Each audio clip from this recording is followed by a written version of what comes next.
नमस्कार। बात करेंगे अब छत्तीसगढ़ की खबरों की। रायपुर से शुरुआत करते हैं, जहां आज से प्रदेश के 21 जिलों में, रायपुर सहित 21 जिलों में 2 दिनों तक ड्राई रन होगा। आज और कल यानी 7 और 8 जनवरी को कोरोना वैक्सीनेशन का ड्राई रन होगा। इसमें दिक्कत, खामी, परेशानियों को परखा जाएगा। 2 जनवरी को बता दें 7 जिलों में व्यवस्थाएं परखी गई थी ड्राई रन के तहत, और अब छत्तीसगढ़ के अलग अलग जिलों में ड्राई रन किया जाएगा। रायपुर सहित 7 जिलों में जो ड्राई रन हुआ था 2 जनवरी के वक्त, उस वक्त खामियां को परखा गया था, और अब 21 जिलों में ड्राई रन होगा। इन 21 जिलों में आज की बात करें 7 तारीख को तो दंतेवाड़ा, जशपुर, कांकेर, कोंडागांव में, कोरिया, नारायणपुर, सुकमा, सूरजपुर में ड्राई रन होगा। वहीं कल यानी 8 जनवरी को बालोद, बलौदाबाजार, बेमेतरा, धमतरी, कोरबा, गरियाबंद, जांजगीर चांपा में, कवर्धा, महासमुंद, मुंगेली में ड्राई रन होगा।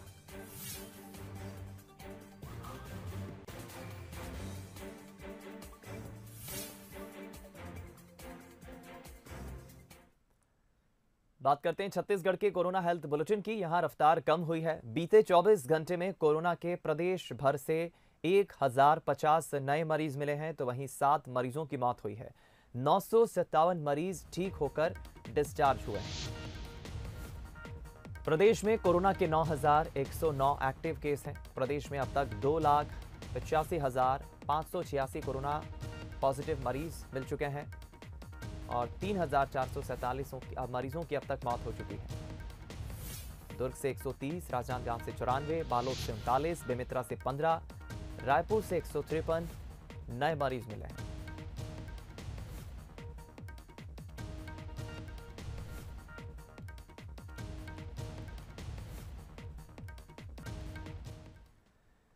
राजधानी रायपुर से खबर, जहां प्रदेश के कृषि मंत्री रविंद्र चौबे ने बढ़ते बर्ड फ्लू के खतरे को लेकर बयान दिया है और उन्होंने कहा है कि छत्तीसगढ़ में बर्ड फ्लू को लेकर स्थिति पर हमारी नजर है। अभी बर्ड फ्लू के कोई भी प्रकरण प्रदेश में सामने नहीं आए हैं। उप संचालकों को इस दौरान निर्देश भी जारी किए गए हैं और अगर ऐसा कोई प्रकरण आए तो हम तैयार हैं। बर्ड फ्लू के कहर को देखते हुए छत्तीसगढ़ राज्य पूरी तरह से तैयार है और अलर्ट मोड पर है।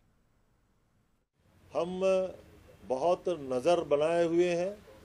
हमारे विभाग से सारे उप संचालक जो पशुपालन के हैं, जो ये काम देखते हैं, उनको निर्देश जारी किया हुआ है।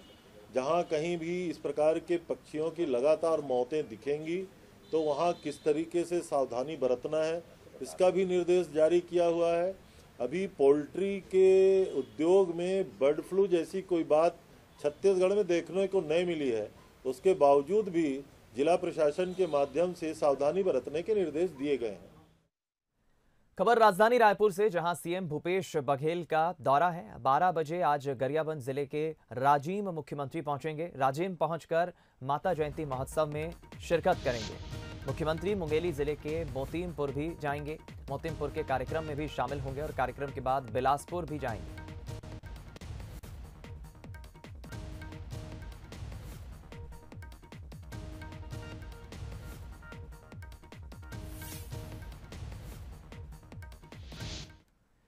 इधर पेंड्रा में मुख्यमंत्री भूपेश बघेल ने बड़ी घोषणा की।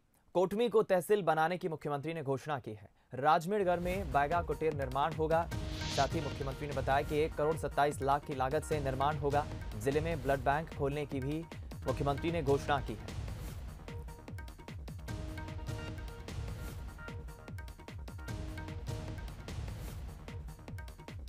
मदर और सप्रेज जिन्होंने हिंदी में पहली कहानी लिखी और बहुत ही हमारे सुप्रसिद्ध और बहुत ही वैचारिक क्रांति करने वाले व्यक्ति के नाम से यहाँ उसके स्मृति में एक भव्य भवन बनाया जाएगा, जिसमें प्रेस क्लब भी होगा, लाइब्रेरी भी होगा। उसके 50 लाख रुपये उन्होंने पूरे साहित्य जगत में यहाँ का भी नाम रोशन किया, दिल्ली का भी नाम रोशन किया। उनके नाम से यहाँ हम लोग 50 लाख रुपए का जो भवन बना रहे हैं, उसके लिए आप बधाई के पात्र हैं। आपने जो मांग की बहुत अच्छी मांग है। मैंने तत्काल मुख्यमंत्री से कहा कि मांग बढ़िया है और उन्होंने सहृदयतापूर्वक 50 लाख रुपए भवन और लाइब्रेरी और मूर्ति के लिए स्वीकृत की। उनको मैं बधाई देना चाहता हूँ।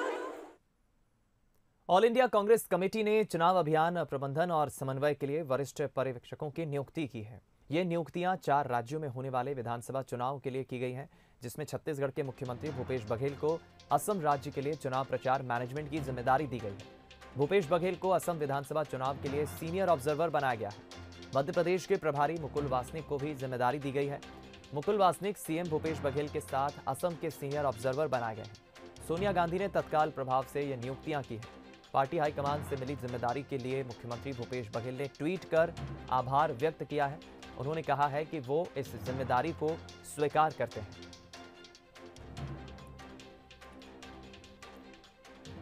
अनेक लोगों की जिम्मेदारी देती रहती है। जब भी चुनाव हो, अनेक राज्यों में बहुत सारे नेताओं को इस प्रकार की जिम्मेदारी मिलती रही है। इस समय आसाम के चुनाव की जिम्मेदारी मुकुल वासनिक जी और के साथ मुझे भी मिला है, शकील अहमद के साथ मुझे भी मिला है। तो ये मेरे लिए गर्व की बात है कि हाईकमान ने मुझे ये जिम्मेदारी दी।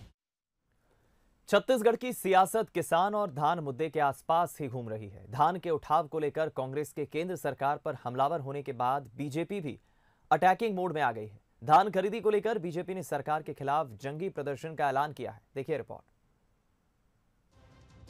छत्तीसगढ़ में धान और किसान पर सियासत थमने का नाम नहीं ले रही है। केंद्र से धान के उठाव को लेकर पिछले दिनों से चल रही सियासी जंग अब और तेज होने वाली है। कांग्रेस ने केंद्र के खिलाफ मोर्चा खोला तो अब बीजेपी भी प्रदेश सरकार के खिलाफ मैदान में उतर रही है। 13 जनवरी को बीजेपी ने विधानसभा पर जंगी प्रदर्शन का ऐलान किया है। इसके अलावा बीजेपी 22 जनवरी को सभी जिलों में भी किसान की लड़ाई लड़ने मैदान में उतरेगी। देखिए, छत्तीसगढ़ की कांग्रेस सरकार के कारण छत्तीसगढ़ के किसान परेशान हैं, दर दर भटक रहे हैं। उनका धान सरकार खरीद नहीं रही है। कभी वो बारदाना का रोना रोती है तो कभी और कोई चीज़ का बहाना करती है और केंद्र के ऊपर सारा दोष मढ़ती है।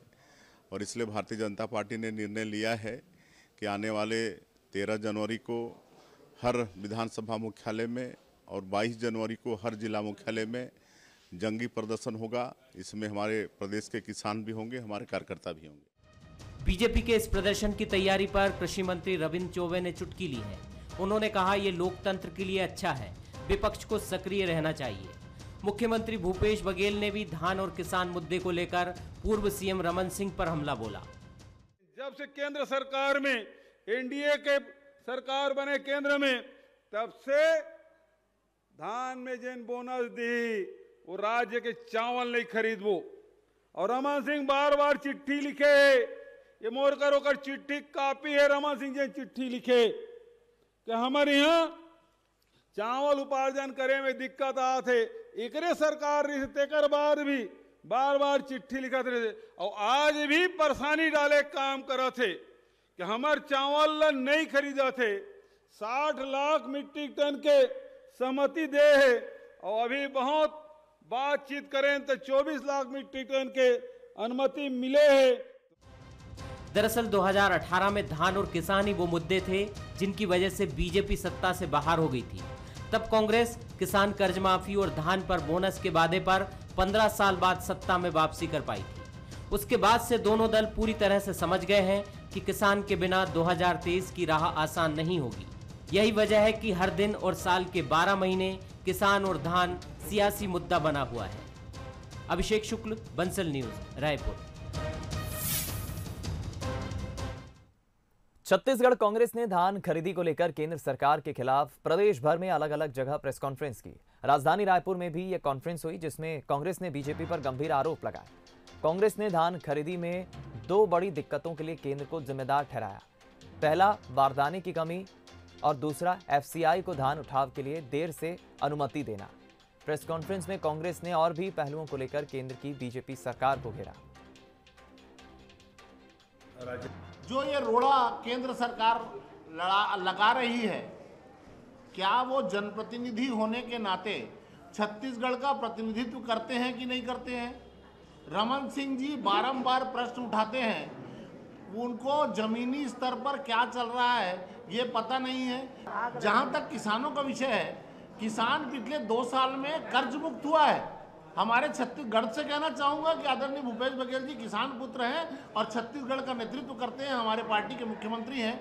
आज छत्तीसगढ़ का जो किसान है वो कर्ज मुक्त हुआ है, बिना कर्जे के जब उसके जेब में बोनस जा रहा है। छत्तीसगढ़ की अर्थव्यवस्था पूरे भारत में सर्वश्रेष्ठ है। कोरोना काल के बाद सर्वाधिक जीएसटी का कलेक्शन यहाँ होता है। छत्तीसगढ़ कांग्रेस में एक बार फिर अंतर्कलह सामने आई है। दरअसल संगठन पुनर्गठन की प्रक्रिया के तहत ब्लॉक अध्यक्षों की नई नियुक्ति की गई है, लेकिन इस नियुक्ति के बाद विधायकों के खिलाफ विरोध देखने को मिल रहा है। पिछले 3 दिनों में 3 विधायकों का विरोध देखा गया। बिलासपुर विधायक शैलेश पांडे, बिलाईगढ़ विधायक चंद्रदेव राय और राजिम विधायक अमितेश शुक्ला के खिलाफ कार्यकर्ताओं ने विरोध किया। तो वहीं विपक्ष ने इसे मुद्दा बनाने की कोशिश की और कांग्रेस को घेरा। दूसरी तरफ बचाव में मंत्री रविंद्र चौबे ने इसे परिवार का मामला बताया। कांग्रेस के अंतर्कलह अब सड़कों पर आने लगी है और ये स्पष्ट दिख रहे हैं कि कार्यकर्ता सरकार से कितने नाराज है, कार्यकर्ता विधायक से कितने नाराज है कि कॉलर पकड़ने तक के अब स्थिति हाथापाई की नौबत आ गई है।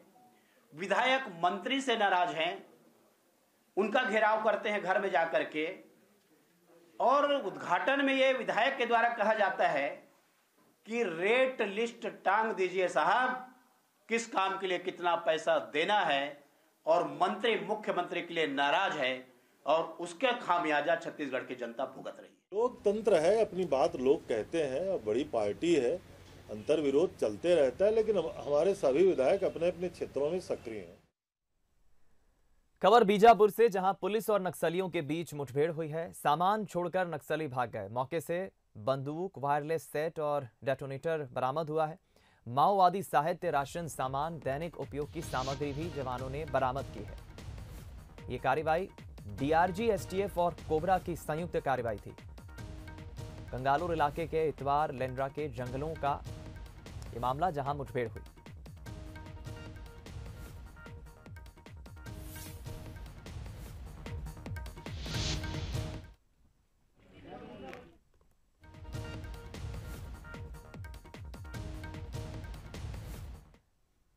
बीता साल 2020 बेशक इसे कोरोना काल के लिए जाना जाएगा। दुनिया की सबसे बड़ी महामारी में देश में लाखों लोगों की मौत हो गई, लेकिन इस बीच छत्तीसगढ़ में तस्वीर बिल्कुल उलट रही।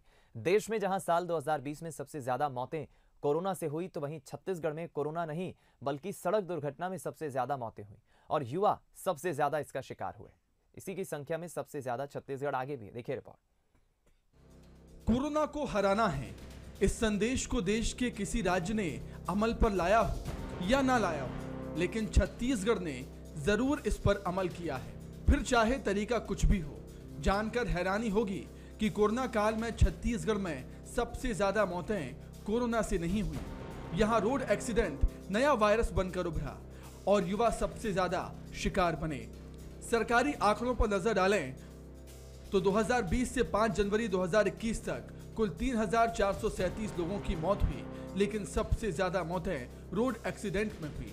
छत्तीसगढ़ में साल 2020 में 11,431 सड़क दुर्घटनाएं हुई हैं, जिनमें 4,546 लोगों की मौत हुई।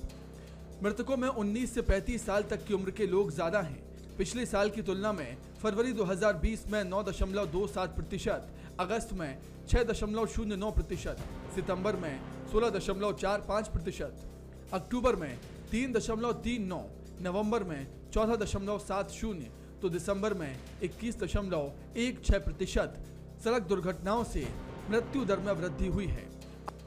आंकड़े साफ दर्शाते हैं कि लॉकडाउन खत्म होने के बाद सड़क दुर्घटनाओं में बढ़ोतरी हुई। की संख्या जो 2019 में था उसमें इजाफा हुआ है। उसका मूल कारण यह है कि जो लॉकडाउन के बाद जब अचानक से भीड़ बढ़ी है, गाड़ियों की संख्या लगातार बढ़ी हुई है, तो उसमें एक्सीडेंट की संख्या काफ़ी ग्राफ बढ़ा है। जो अधिकांश दुर्घटनाएं हो रही है उसमें लापरवाही पूर्वक वाहन चलाना मूल कारण निकल के आया है और बिना हेलमेट के। अधिकांश दुर्घटना के जो शिकार हो रहे हैं वे 19 से लेकर 35 साल के व्यक्ति अधिक हैं। एक्सीडेंट में भी सबसे ज्यादा केस ड्रिंक एंड ड्राइव के मिले। शराब के नशे में सबसे ज्यादा सड़क हादसे हुए। पुलिस का कहना है कि कोरोना के चलते ब्रीथ एनालाइजर का उपयोग नहीं कर पाना एक सबसे बड़ी वजह है। नशे की हालत में भी खतरनाक ढंग से वाहन चलाते हैं। तो निश्चित रूप से हमारा प्रयास ये रहेगा कि जो नशा पे भी हम लोग अभियान चलाएं। अभी कोरोना के कारण उसमें ब्रेथ एनालाइजर का उपयोग हम लोग नहीं कर पा रहे थे, नवंबर दिसंबर तक नहीं कर पा रहे थे, किंतु हम लोगों ने पत्र लिखे, उसमें गाइडलाइन भी अब जारी हो चुका है कि सावधानीपूर्वक और सतर्कतापूर्वक उसमें एनालाइजर का उपयोग करना है। और ऐसा व्यक्ति जो मिलता है शराब पी के वाहन चलाता है तो उसका हम लोग मेडिकल भी कराते हैं। मोटरयान अधिनियम के तहत ट्रैफिक रूल्स तोड़ने वालों के खिलाफ जनवरी से दिसंबर 2020 तक कुल 3,20,659 प्रकरणों में चालानी कार्रवाई की गई। 10,03,31,600 रुपये समन शुल्क भी वसूला गया, लेकिन इसके बाद भी घटनाओं में कोई कमी नहीं आई और अब लगता है कि प्रशासन को कोई नया कदम लेने की जरूरत है। छत्तीसगढ़ में कोरोना से ज्यादा मौतें सड़क हादसों में हो चुकी हैं। साल 2020 में नशे की लत में लापरवाही पूर्वक गाड़ी चलाना इसके पीछे एक बड़ा कारण है और उसमें भी मौतों की संख्या में सबसे ज्यादा युवा हैं। ट्रैफिक पुलिस अब इसके लिए एक बड़ा अभियान छेड़ने की तैयारी कर रही है। कैमरामैन अखिलेश के साथ अभिषेक शुक्ल, बंसल न्यूज, रायपुर। रुक करते हैं अगली खबर का। रायपुर से खबर, जहां golden book of world record में राज्यपाल के नाम ये रिकॉर्ड दर्ज हुआ है। राज्यपाल अनुसुईया उइके को रिकॉर्ड से नवाजा गया है। उच्च शिक्षा की गुणवत्ता पर सार्थक संवाद के लिए ये सम्मान उन्हें मिला है, रिकॉर्ड मिला है, उनके नाम ये रिकॉर्ड बना है। प्रदेश के 15 निजी विश्वविद्यालय से सभी वर्चुअली जुड़े थे। राज्यपाल अनुसुईया उइके को ये रिकॉर्ड से नवाजा गया है।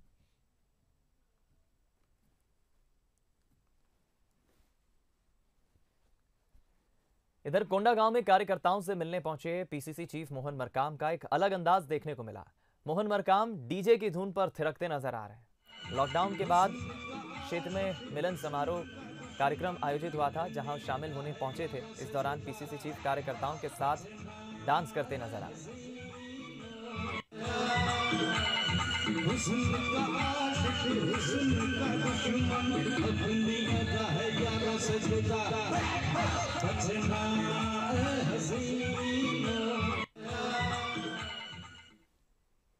इधर बिलासपुर में एक रेलवे फ्लाईओवर का काम 14 साल बाद फिर शुरू होने जा रहा है। दरअसल बिलासपुर से उसलापुर तक बनने वाले इस फ्लाईओवर का काम जमीन अधिग्रहण और मुआवजा के चक्कर में अटका पड़ा था, लेकिन हाल ही में रेलवे बोर्ड की रिव्यू मीटिंग के बाद ठप पड़ी इस योजना की फाइल फिर से खुली है। अब रेलवे ने इसे स्पेशल प्रोजेक्ट में शामिल कर पुराने प्रस्ताव को निरस्त करते हुए नए सिरे से काम शुरू कर दिया। फ्लाईओवर बनने से बिलासपुर रेलवे स्टेशन पर मालगाड़ियों का दबाव और रेलवे ट्रैफिक कम होगा। बिलासपुर यार्ड में फ्रेट ट्रेन्स का जो प्रेशर है वो काफ़ी ज़्यादा है। तो इसमें ऐसा है कि जो झारसुगुड़ा से ट्रेन आ रही है, जो फ्रेट ट्रेन्स मालगाड़ियाँ आ रही हैं, वो सीधे बाईपास होते हुए वो उसलापुर निकल जाए और वो कटनी लाइन की तरफ चली जाए। इसके लिए एक हम लोग बाईपास लाइन या आप कहें कि फ्लाईओवर बनाने का एक प्रोजेक्ट है। इसमें कुछ ज़मीन को लेकर, ज़मीन के अधिग्रहण को लेकर कुछ समस्या थी, तो वो समस्या दूर कर ली गई है। और अभी हम लोगों ने उसमें जो लैंड ओनर्स को जो मुआवजा देना रहता है, उसके लिए जो निर्धारित राशि है वो हम लोगों ने राज्य सरकार को जमा कर दी है। इधर रायगढ़ के संजय कॉम्प्लेक्स के जीर्णोद्धार को लेकर सियासत अभी भी जारी है। कॉम्प्लेक्स को व्यवस्थित करने और जीर्णोद्धार के लिए भले ही सीएम भूपेश बघेल ने 14 करोड़ की राशि का ऐलान कर दिया हो, लेकिन विपक्ष में बैठी बीजेपी अभी भी खुश नहीं है। बीजेपी का कहना है कि सिर्फ राशि स्वीकृत कराने से कुछ नहीं होगा। नगर निगम के पास इसको लेकर कोई ठोस कार्य योजना नहीं है।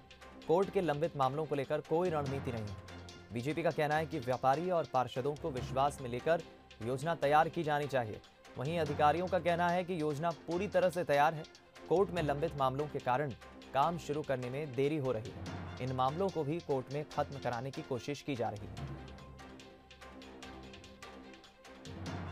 जी, ये अच्छी बात है कि इन्होंने चिंता करते हुए मुख्यमंत्री जी से 14 करोड़ सैंक्शन करवाया है संजय कॉम्प्लेक्स के जीर्णोद्धार के लिए, लेकिन अभी ऐसी कोई उन्होंने कार्य योजना नहीं बनाई है, रणनीति नहीं बनाई है कि किस तरीके से ये काम किया जाए। वहाँ के जो व्यापारी हैं उनको संज्ञान में लेके एक पूरी सुनियोजित तरीके से ये कार्यवाही आगे करनी चाहिए।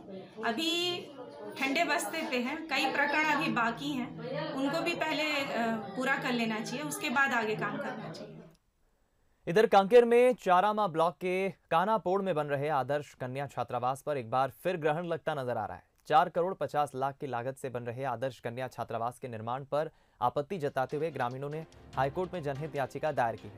ग्रामीणों का कहना है कि जिस जमीन पर छात्रावास बनाया जा रहा है वो चारागाह की जमीन है, जिसे गांव के मवेशियों के लिए गांव वासियों ने सुरक्षित रखा था, लेकिन उस जमीन को स्कूल प्रबंधन के दस्तावेजों में स्कूल का बताकर बगैर सहमति कब्जा कर कन्या छात्रावास निर्माण शुरू कर दिया। ग्रामीणों ने कलेक्टर सहित मंत्री नेताओं से गुहार लगाई, लेकिन कोई पहल नहीं हुई, जिसके बाद सभी ने एकजुट होकर हाईकोर्ट में जनहित याचिका दायर की। फिलहाल आदर्श कन्या छात्रावास निर्माण पर हाईकोर्ट ने रोक लगा दी है। 10 एकड़ 29 डिसमिल सरकार है अपनाना चाहते, ओला हमन हा रोकना चाहथन। यहाँ हॉस्टल बना थे तो ओला और कहीं जगह में बनाए, ऐसे करके हमन हा गाँव वाले मन हा पूरा यही करे हैं। ग्राम पंचायत से प्रस्ताव वगैरह कुछ नहीं ले है। ये चढ़ागन जमीन है और हमारी 500 मवेशियों का निस्तार यहीं होता है। 19/5 को कलेक्टर महोदय के सामने हमने रखा कि साहब इसमें इस जगह मत बनाइए, आपका इधर प्लाट है स्कूल का ज़मीन, वहाँ पर आप बनाइए, हमको बनाने में कोई आपत्ति नहीं है। हर जगह कलेक्टर मंत्री कहाँ नहीं टिका है, सब जगह हमने देखा कोई हमारे ऊपर गौर नहीं किए। तो हम ग्रामवासी बैठका किए गांव में पंचायत के माध्यम से, और वहाँ निर्णय लिया गया कि अब हमको हमारा सा कुछ सुना ही नहीं रहा है तो केवल हम अदालत का शरण लेंगे। ऐसा वहाँ प्रस्ताव पास किया गया और हम लोग हाई कोर्ट गए। बस्तर में इन दिनों कुछ चल रहा है तो वो है सिर्फ चंदू की शादी की चर्चा। शादी है ही इतनी अनोखी कि चर्चा तो होनी ही है, क्योंकि यहाँ मंडप एक था, दुल्हा भी एक ही था, लेकिन 7 फेरे 2 दुल्हनों ने लिए। दुल्हा चंदू ने एक साथ दुल्हन सुंदरी और हसीना की मांग में सिंदूर भरा और तीनों ने एक साथ 7 जन्मों में बंध गए और 7 जन्मों में बंधने की एक साथ कसमें खाई। ये शादी हुई है टिकरा लोहंगा में, जहां आदिवासी एक्ट में 1 से ज़्यादा पत्नियां रखने की छूट है। बस इसके लिए दोनों पक्षों और समाज की रजामंदी होना चाहिए।